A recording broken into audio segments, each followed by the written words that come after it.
Hello everyone, welcome back to our YouTube channel Times Physio, the Now of Learning. This is Dr. Mitali Yadav, physical therapist. So as you all know, our MPT MCQ series is going on. So today we are discussing question number 9 that is related to neurology subject. So as you can see here, question हमारा 3 line का है. आपको ऐसे question को बहुत carefully ध्यान से पढ़ना है. ओके, तो पहले हम ध्यान से क्वेश्चन पढ़ते हैं.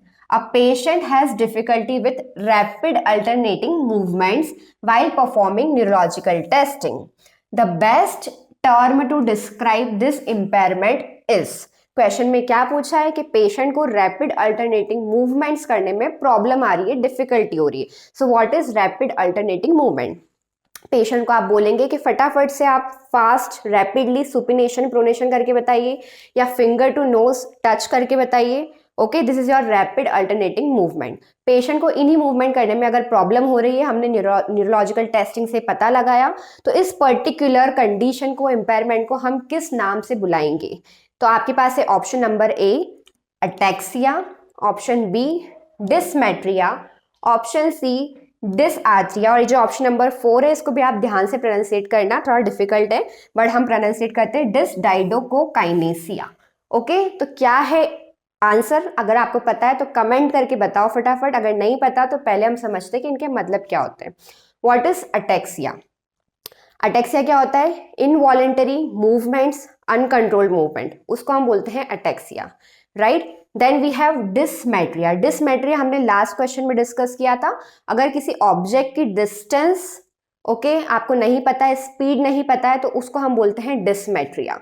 Difficulty in judging the speed and distance of object is known as dysmetria. What is dysarthria? यानी कि आर्टिकुलेशन करने में प्रॉब्लम आ रही है, patient having difficulty in speech.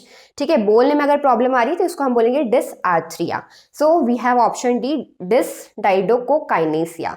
डिसडाइडोकोकाइनेसिया क्या होता है? यानी कि जब पेशेंट यही रैपिडली मूवमेंट नहीं कर पाता, चेंज नहीं कर पाता मूवमेंट को फटाफट से, इसी कंडीशन को हम बोलते हैं डिसडाइडोकोकाइनेसिया. और ये आपका क्लासिकल फीचर है, वन ऑफ द सिम्टम है आपके सेरेबेलर लीजन का. ओके, तो आपका यहाँ पर आंसर होगा ऑप्शन नंबर डी डिसडाइडोकोकाइनेसिया. इसको हम बोलते हैं difficulty in rapid alternating movement. तो आज हमने एक नया क्वेश्चन डिकोड किया. आई होप आपको ये वीडियो समझ में आई होगी, आपको आंसर कैसे फाइंड आउट करना है ये भी समझ में आया होगा. अगर आपको डिटेल में समझना है अबाउट द सेरेबेलम, लीजन होता है तो क्या क्या सिम्टम देखने को मिलते हैं और बहुत कुछ अबाउट न्यूरोलॉजी, तो अगर आप हमारी बैच को ज्वाइन कर सकते हो जो कि 3 फरवरी से स्टार्ट हो रही है. In next video we will meet with another concept and another question. Keep watching, keep learning with Times physio.